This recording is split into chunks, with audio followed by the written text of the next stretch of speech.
Back on MorningLine, our guest with us this morning is Professor Thomas Shwartz from Vanderbilt University, talking politics and the shutdown, which we think will be averted. We'll see how they vote, and then if the president signs it, which he's indicated he might. We're kind of talking along those lines and more. If you have a question, comment, or an opinion, I'd love to hear from you. 737-7587. So let's go next to Charles. Good morning, Charles. Hi, yes, Charles. So. What's on your mind, buddy? I looked up the voting records for Alexander and Blackburn, and I saw they disagreed with ending the war in Yemen or ending occupation in these paddle cake countries. Because there isn't enough money to build the wall. It's because of senators like that who vote to make war, which is expensive. I live in Section 8 housing funded by the LAD program, and I like to see senators to come by these Section 8 highlights and see all the good people that will be put out when Section 8 benefits end because they depend on Social Security or can't work, not because they're lazy shiftless. I happen to go to college and maintain paralegal school, and I plan to get a job and be very generous in my community. I might even run for politics. Hey, go for it. I would love to see that, Charles. Yeah, I don't know about the voting record on some of these issues here. I assume Lamar Alexander, maybe Blackburn, when she was a representative, voted. Well, this was an issue. The House, the question of whether the United States should stay involved with helping the Saudis in their war in Yemen, and this is complicated by the Khashoggi killing and the other things that have gone on in the U.S.-Saudi relationship, as well as the sense that the Yemen war is creating a humanitarian crisis there. So there is some dispute among senators, and there's not a clear party line yet on whether the United States should still be involved there. Yeah, well, and we know the president, you know, his hope, I think, in a lot of fronts is to spend more time focused on what's happening here. Yes. And, you know, as he says, you know, we're done with ISIS maybe. Right. Let's pull them all back. Meanwhile, sometimes I get the sense that takes some of those at the Pentagon by surprise. Yes. And I would love it if he's right about ISIS being gone, but you know, I don't think it's all that simple. Right. And you pull out, and all of a sudden, maybe what gains you made all of a sudden go away. But the caller's correct, and the president has said as much. Doing this in these other parts of the world is, I don't even want to think how much money. It's so expensive. And then you've got people here going hand to mouth. Let's go next to Ronnie. Hi, Ronnie. Good morning.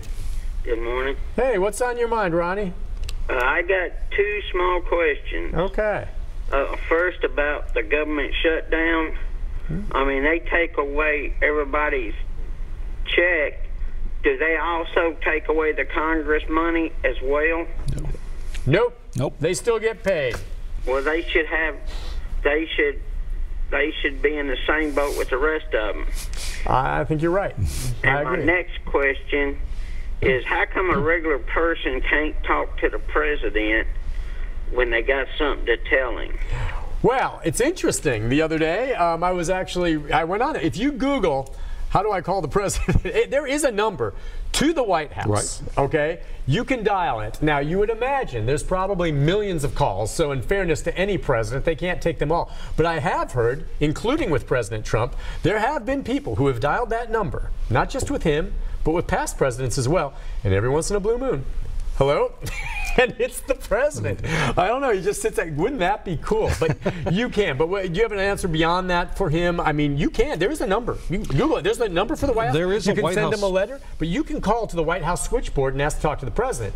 Now, the odds of you getting through are probably like winning the lottery, but every once in a while, heck, if I was the president once in a while, I'd go down to that switchboard and say, you know what, just for kicks, I want to answer a few here. Yeah. And just say, this is President speaking. And, you know, but it happens. And then the President Trump has done that. Well, we actually have historically records from earlier administrations, both in the Nixon and the Johnson, when they were recording, where occasionally citizens were called or there was a recording of it. So it's actually has happened in the past. And occasionally, you know, presidents, sometimes on a public interest issue or something like that, they might highlight it. But it is, I mean, the truth of the matter is that calling the White House actually on an issue and registering discontent does have some influence. The president, I mean, these sorts of things do matter. Yeah, which means that even if you don't get through to the president, when you call that number, which by the way I didn't call it yet, and I'm going to, I think I'll do it after the show, but there's a switchboard, and they may ask, well, what's this regard to, or something along those lines, and you could say, oh, I'd like to voice my opinion on this issue, and they put it into some kind of dossier that's compiled with all the other callers and other things, and so your opinion somehow, some way may get into the Oval Office in that way. If you want to believe it that way. On the other hand, they may just say, sure, and throw it in the Oval circular file. But I think that's kind of cool. You know, they say that I don't know how far you have to go back, but there was a time that the White House was an open place. Again, the White House is owned not by the president, not by you and me. And there was a time where in Washington, D.C., this may be 1800s, I don't know, where you could actually just walk right up to the White House and knock on the door, you know? That was, you know, in the early years of the White House, you know, there's the famous Andrew Jackson party that he's had after the inaugural that trashed the place. There are stories, of course, of this, and ordinary citizens in the 19th century certainly having could just approach the House and go on up. Of course, security has changed and nowadays, but there was a time, in a perfect world, it's meant to be open. Yeah, and you can still go take tours of the White House if you don't mind waiting in lines. Long lines. All right, let's go next to, I believe, Paul. Hi, Paul. Good morning. Hey, good morning, Nick. Good morning. What's on your mind, Paul? Well, I just got my opinion this morning. Good morning to the professor there. I believe, Nick, that national politics these days are driven, especially on the right, more by fear-mongering and not factual-based politics anymore, factual-based issues anymore. Fear-mongering, fear drives people to the polls. And you know, for the last few years now, I was in a discussion on Facebook yesterday with a guy. He was posting about Muslims, and all the people, the extreme right people got on there about they hate Muslims, and I posted on there and I said, look, less than 1% of Muslim people are terrorists. Less than 1%, and I said that's about what Christians are. But they just hate all Muslims. Now they fix to hate all Mexican people, and now they call me as a Democrat a domestic terrorist, and that's what they're doing. They have driven fear-mongering, and fear drives people to the polls, and that's dangerous what we're doing, Nick. We have to start opening our eyes and see what's going on and let these people quit brainwashing us. And anyway, that's my comment, and I hope to hear what the professor thinks about it. And thank you, Nick, buddy, and God bless you. All right, thank you very much, Paul. What you think? Fear-mongering, look, scaring people always can help. Whether you're scaring them financially, or you say terrorists are coming to get them, or whatever, I think people's personal security for them and their families probably ranks #1 above all else. Absolutely. No, I think fear is, the caller is absolutely right. Fear is one of the main ways political parties try to drive up turnout. And, you know, it works. It's a little different. I mean, both parties do it. I think the caller is rightly critical of the sort of anti-Muslim elements on the right. On the other side, there are other ways to make fear people. The other famous one for the Democrats was a different one, was basically making old people fear their Social Security checks would be cut, and Social Security or Medicare, and those government benefits as a sort of argument on the other side. It's not the same, and I take that point, but you drive your voters to the poll by making them worried about something, fearful, and that's why too often it's a soundbite and propaganda. And you know, you can go back to, you can look at what's happened in other countries, but I mean, an uneducated populace is very easy to manipulate, and that's why despots around the world do everything they can from burning books to cracking down on scientists. They don't want an educated populace, because if you're educated, you can see through the bull crap, and there's a heck of a lot of it out there. Unfortunately, these days, on both sides of the aisle, I'm afraid many Americans simply don't see through it. And I don't know if what's happening with our education system in this country, or what you care about or what you think about, but the smarter you are, I think the better chance you have at deciding whether or not what kind of propaganda crap you get half the time from politicians is real or not. Sometimes, though, all of us have trouble knowing what the truth is. Let's go next to Jewel. Good morning, Jewel. Hi, Jewel. Top of the morning. Top of the morning to you, buddy. What's on your mind? Happy Valentine's to you and your guests. You too. Thanks, man. Thank you.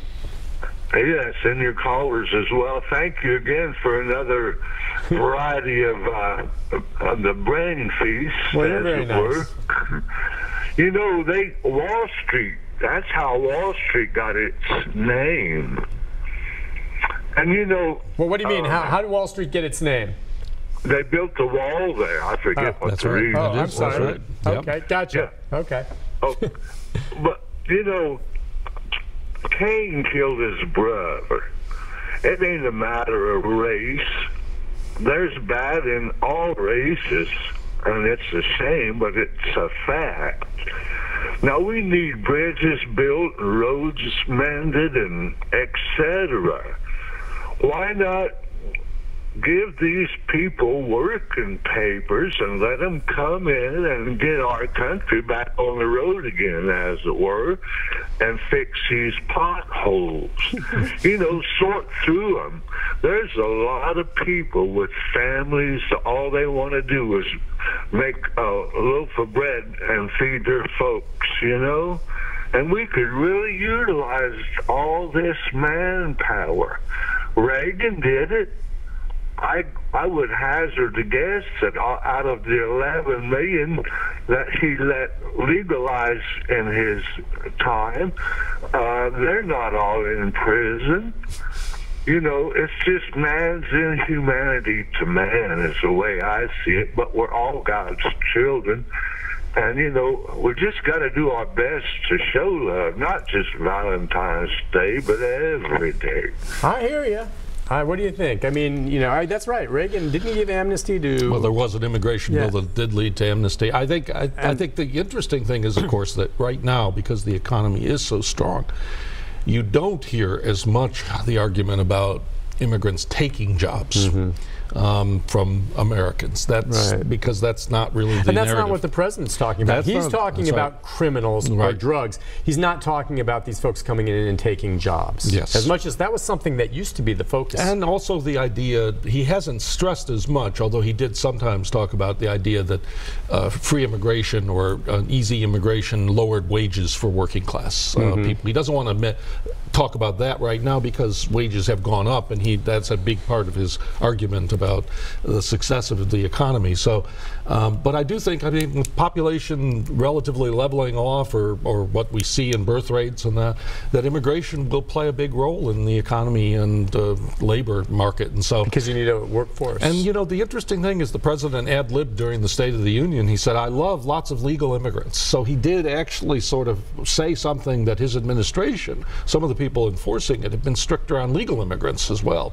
So I think that's a kind of an interesting area that might change over the next couple of years. All right, let's take a break on that note. When we come back, if you're on hold, stay there. We'll try to get to your phone calls. If you want to join us, voice a question or an opinion, do so at 737-7587. Our final segment with the good professor right after this.